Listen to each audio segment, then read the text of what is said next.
So, what is the theory behind Dr. Pauc's method? I mean, basically, what is my understanding of the theory?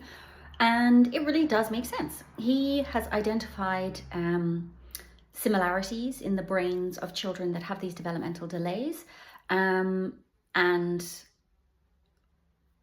localized which part of the brain is responsible for if it's slow processing or poor working memory or a problem holding the pen or with phonics or whatever it is. He knows which part of the brain is involved in that. But globally, all of these children seem to have a problem with the communication between the two hemispheres of the brain. So those first physical exercises, the stairs, the toothbrushing, are to get those two hemispheres communicating more coherently.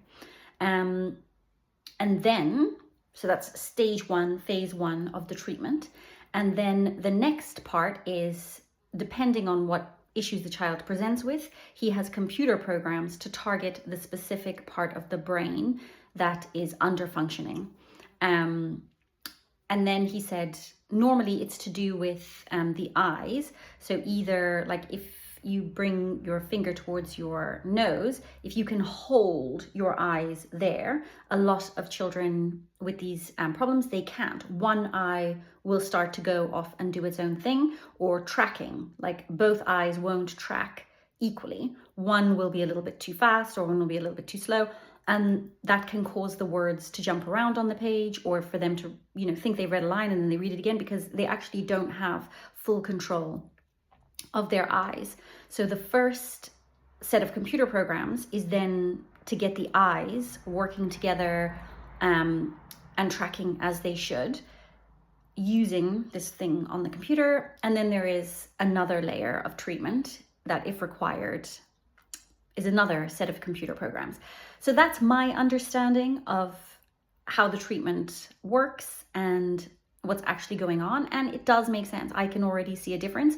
An interesting thing that you can do in your house is, if you have any children or your partner or whatever has one of these developmental delays, ask them to do the stairs exercise. Watch them, with eyes closed, hands by their side, walk up 3 stairs and back.